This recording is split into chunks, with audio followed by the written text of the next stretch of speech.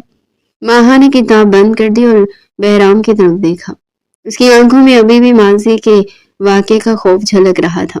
ماہا، جی، آپ کے جانے سے پہلے لے لی تھی میں۔ ٹھیک ہوں، بس آج کا دن بہت تھکا دینے والا تھا۔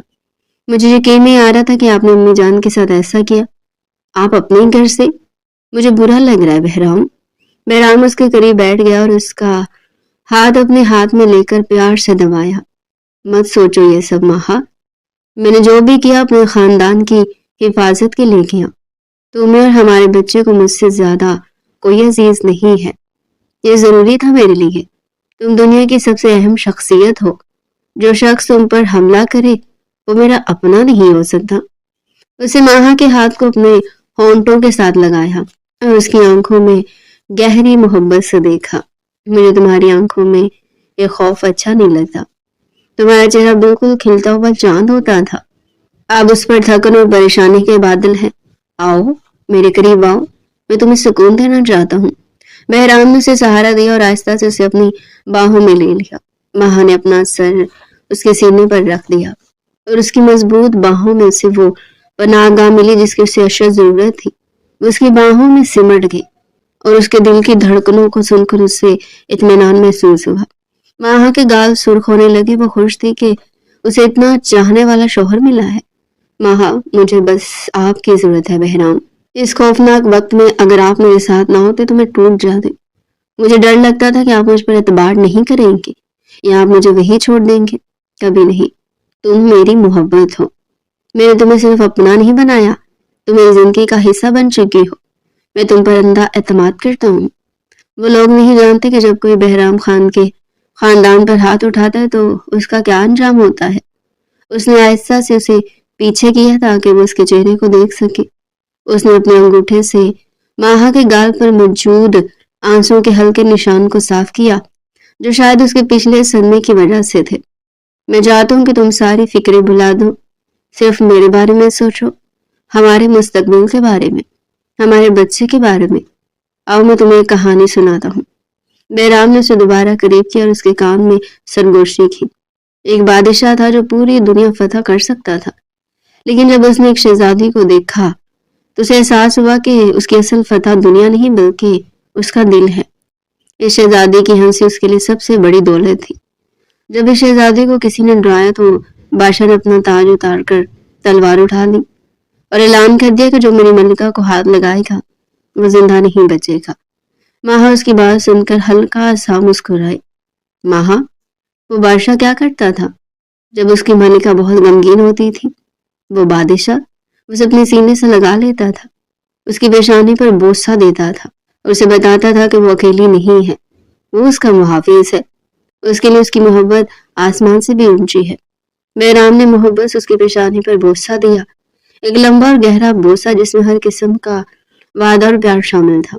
اور پھر وہ بادشاہ اپنی ملکہ کے ہاتھ تھامتا اور اسے دنیا کے تمام دکھوں سے دور لے جا کر بستر پہ لے جاتا جہاں وہ اس کے لیے ایک گیت گاتا تاکہ وہ سکون سے سو سکے۔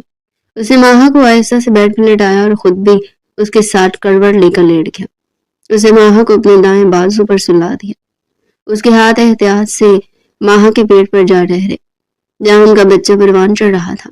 یہ ہمارا بچہ، تم اس کی پریشانیوں کو اپنے تک محدود مت رکھو، تمہیں خوش رہنا ہے، خوشی سے اس کا استقبال کرنا ہے۔ دیکھو میں تمہارے لیے کیا لایا ہوں۔ بہرام نے ایک چھوٹا سا مومی بکسا نکالا۔ جب اس نے اسے کھولا تو اندر ہیرے کی جڑی نہایت خوبصورت لاکٹ تھی۔ یہ لاکٹ میری دادی نے کہا تھا کہ خاندان کی بہو کو تب دینا جب وہ اپنے پہلے بچے کو لے کر آئے گی۔ اس لاکٹ میں ہمارا خاندان اور محبت محفوظ ہے۔ میں تمہیں یہ دے کر ایک وعدہ کرتا ہوں۔ اس نے لاکٹ نکالا اور نہایت پیار سے ماہا کے گلے میں پہنا دیا اور کہنے لگا، میں وعدہ کرتا ہوں کہ میں ہمیشہ تمہاری حفاظت کروں گا، تمہاری خوشی، تمہاری صحت اور ہمارے بچے کی سلامتی میں لیے سب کچھ ہے۔ اس گھر میں اب صرف سکون، پیار اور خوشی رہے گی، کوئی خوف نہیں۔ ماہا نے اس لاکٹ کو چھوا، پھر بہرام کے ہاتھ کو تھام لیا۔ آپ میری بادشاہ ہیں، میں آپ سے بہت محبت کرتی ہوں، آپ نے میرے لیے بہت بڑا قدم اٹھایا ہے، میں اس قربانی کو کبھی نہیں بھولوں گی۔ اس نے بہرام کی طرف جھک کر اس کے گال کو چوما، پھر اس کی آنکھوں میں دیکھا۔ بہرام کی آنکھوں میں وہ جذبہ تھا جو دنیا کے سارے غم بلا دینے کی طاقت رکھتا تھا۔ دونوں نے ایک دوسرے کی باہوں میں پناہ دی۔ تمام صدمے، خوف اور رنجشیں اس کمرے سے دور تھی۔ صرف محبت، سکون اور ایک روشن مستقبل کا وعدہ ان کے درمیان باقی تھا۔ بہرام نے اسے مضبوطی سے پکڑا، گویا وہ اب اسے کبھی بھی اپنی باہوں سے دور نہیں ہونے دے گا۔ بے شک وہ اس کی ستیلی ماں تھی، لیکن وہ ان سے بہت پیار کرتا تھا۔ بچپن سے لے کر اب تک ماں کی صورت میں نے دیکھا تھا۔ وہ انہیں لندن تو بھیج چکا تھا، لیکن گھر میں سے کہیں بھی سکون نہیں مل رہا تھا۔ اسے ہر طرف حمیدہ سلطانہ ہی نظر آ رہی تھی۔ اکثر وہ اداس رہنے لگا تھا۔ دوسری طرف حمیدہ بیگم کو بھی بہت زیادہ شرمندگی تھی۔ وہ وہاں چلی تو گئی تھی، لیکن اپنا دل یہاں چھوڑ گئی تھی۔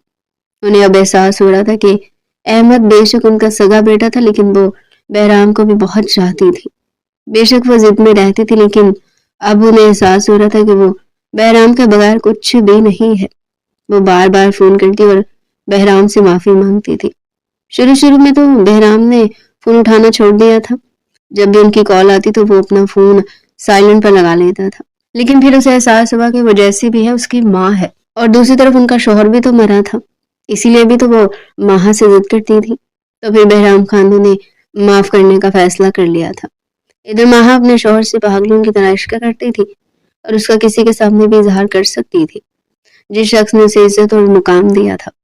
بہرام کی ماں نے ہمیشہ اپنے چھوٹے بیٹے کو زیادہ اہمیت دی تھی۔ وہ بہرام تو اس کا ستیلا بیٹا تھا۔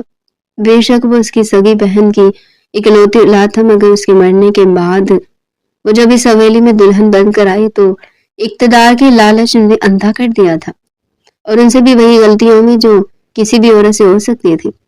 لیکن بہرام نے بڑا دل کر کے ماں جیسی خالہ کو معاف کر دیا تھا۔ لندن میں سلطانہ بیگم کو گئے ہوئے تقریباً 6 ماہ گزر چکے تھے۔ بہرام نے ان 6 مہینوں میں خود کو مکمل طور پر مہر النساء کی دیکھ بھال میں وقف کر رکھا تھا۔ مہر النساء کا حمل آخری مراحل میں تھا، اور گھر کا ماحول بے حد احتیاط اور خوشی سے بھرا ہوا تھا۔ بہرام کا غصہ ان 6 مہینوں میں رفتہ رفتہ کم ہوتا گیا، اگرچہ اس نے اپنی ماں کے کیے کو بھی بھلایا نہیں، لیکن وقت اور ماہا کی بے لوث محبت نے اس کے دل کو نرم کر دیا تھا۔ ایک روز وہ رات کے کھانے کے بعد ماہا کے ساتھ بیٹھا تھا، جب اس نے خاموشی کو توڑا۔ بہرام، میں آپ سے ایک بات پوچھوں؟ بے شک میری جان، کہو کیا بات ہے؟ وہ کہنے لگی کہ آپ کو نہیں لگتا کہ امی جان کو بہت لمبی سزا مل گئی؟ 6 مہینے وہ لندن میں اکیلی ہے۔ میں جانتی ہوں انہوں نے بہت بڑی غلطی کی اور ہم دونوں کے لیے مشکل پیدا کی، لیکن آخر وہ آپ کی ماں ہے۔ بہرام نے گہرا سانس لیا اور ماہا کی طرف دیکھا۔ میں جانتا ہوں ماہا، میرا غصہ تو اسی دن ٹھنڈا ہو گیا تھا جب میں نے تمہیں بچا لیا تھا، لیکن جو زخم انہوں نے دیا تھا نا، اسے بڑھنے میں وقت لگا۔ وہ گھر کی بزرگ ہیں اور میری ماں ہے، ان کی حرمت اور وقار کو ہمیشہ جانتا ہوں۔ یہی تو میں کہہ رہی ہوں، میں نے بھی ان کے عمل کو معاف کر دیا ہے۔ میں جانتی ہوں کہ انہوں نے یہ سب اپنی غلط سوچ اور انا کی وجہ سے کیا تھا، بدنیتی کی وجہ سے نہیں۔ اور میں نے سوچا اگر میری بیٹی یا بیٹا کل مجھ سے بچھڑ جائے تو مجھے کیسا محسوس ہوگا۔ میری خواہش ہے کہ وہ بچہ ہماری دادی کے ساتھ بڑا ہو۔ مجھے ایسا لگتا ہے کہ یہ حویلی ان کے بغیر سونی ہے۔ آپ کی زندگی میں خلا ہے، آپ ان کو معاف کر دیں، کیا آپ انہیں واپس نہیں بلائیں گے؟ ماہا کی معصومیت اور بڑے دل نے بہرام کی آخری رکاوٹ بھی ختم کر دی۔ اس کی بیوی جسے سب سے زیادہ دکھ پہنچا تھا وہی تھی جو معافی کی درخواست کر رہی تھی۔ تم واقعی ایک فرشتہ ہو۔ ٹھیک ہے، تم جیت گئی، تم نے آج میرا دل جیت لیا۔ میں ابھی احمد کو فون کرتا ہوں، انہیں واپس بلا رہا ہوں۔ میں نہیں چاہتا کہ میرا بچہ اس دنیا میں آئے اور دادی کا پیار نہ پائے۔ بہرام نے اسی وقت احمد کو فون کیا اور مختصر گفتگو میں اپنا فیصلہ سنا دیا۔ احمد یہ سن کر بہت خوش ہوا۔ اگلے دن حمیدہ بیگم کی واپسی کی تیاری شروع ہو گئی۔ 2 دن بعد حمیدہ بیگم واپس حویلی پہنچی۔ بہرام اور مہر النساء دونوں مرکزی دروازے پر ان کا استقبال کرنے کے لیے کھڑے تھے۔ سلطانہ بیگم کا سر جھکا ہوا تھا، ان کی آنکھوں میں ندامت تھی۔ بہرام آگے بڑھا، اور انہیں گلے لگا لیا۔ اسلام میں کوئی الفاظ ضروری نہیں تھے، ان کے گلے ملنے میں وہ تمام معافی، ندامت اور ایک دوسرے کے لیے پیار شامل تھا۔ ماں، آپ سے غلطی ہوئی اور مجھ سے بھی کہ میں نے آپ کو اتنا دور بھیجا، اب بس سب کچھ بلا دیں اور خوش رہیں۔ حمیدہ بیگم کی آنکھوں سے آنسو بہنے لگے۔ بہرام، میری بہو، میں معافی کے لائق نہیں ہوں۔ تم دونوں کا اتنا بڑا دل ہے کہ تم نے مجھے پھر بھی قبول کر لیا، خاص طور پر ماہا نے۔ میں نے جو ظلم کیا اسے کبھی نہیں بھولوں گی۔ ماہا نے آگے بڑھ کر ان کا ہاتھ تھام لیا۔ امی جان، اب سب ٹھیک ہے، بس اب خوش رہے، ہمیں آپ کی ضرورت ہے۔ حویلی میں پھر سے رونق لوٹ آئی۔ حمیدہ بیگم نے فوراً اپنا سارا وقت ماہا کی دیکھ بھال میں لگا دیا۔ وہ ہر چھوٹی سے چھوٹی چیز کا خیال رکھتی تھی، گویا وہ اپنی غلطی کا کفارہ ادا کر رہی ہوں۔ ایک ہفتے بعد حویلی میں خوشی کی ایک لہر دوڑ گئی۔ ماہا کو زچگی کی تکلیف ہوئی اور چند گھنٹوں کی اذیت کے بعد ایک نہایت خوبصورت اور صحت مند بیٹی کی پیدائش ہوئی۔ بہرام کا چہرہ خوشی سے تمتما رہا تھا۔ اسے پہلی بار باپ بننے کا احساس محسوس کیا تھا، ایک غیر معمولی احساس۔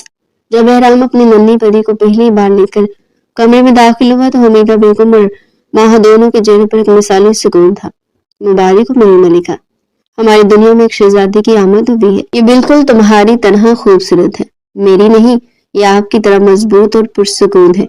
بچی کو دیکھتے حمیدہ بیگم نے شکرانے کے نوافل ادا کیے اور سچے دل سے دعا کی کہ ان کی بہو اور پوتی ہمیشہ خوش رہے۔ انہوں نے اس ننھی بچی کو پیار سے تھاما۔ بہرام نے فیصلہ کیا کہ اس خوشی کو سب کے ساتھ مل کر منایا جائے۔ اس نے خاندان کے تمام افراد، احمد اور اس کی بیوی کو لندن سے اور دیگر دور کے رشتہ داروں کو بھی اس خوشی میں شریک ہونے کے لیے بلایا۔ ہفتے کے آخر میں حویلی میں ایک شاندار جشن کا اہتمام کیا گیا۔ حویلی کو ہزاروں رنگ برنگی روشنی اور پھولوں سے سجایا گیا تھا۔ پورے خاندان کو دعوت دی گئی اور ہر طرف خوشی اور ہنسی کا راج تھا۔ حمیدہ بیگم کی آنکھوں میں تشکر کے آنسو تھے، وہ مسکرا رہی تھی اور ان کی گود میں ان کی پوتی تھی۔ حویلی خوشی کی آوازوں میں گونج رہی تھی اور فرح کی پیدائش اس خاندان کے لیے ایک نئے اور خوشحال دور کی علامت بن چکے تھے۔ تو دیگر پیاری ناظرین، یہ تھا آج کا ہمارا انٹرسٹنگ اور مزے کا ناول۔ مزید ایسی ناول ہمارے چینل پر ڈیلی سننے کے لیے چینل کو سبسکرائب کریں، ویڈیو کو لائک کریں اور کمنٹ سیکشن میں اپنی رائے لازمی دیں۔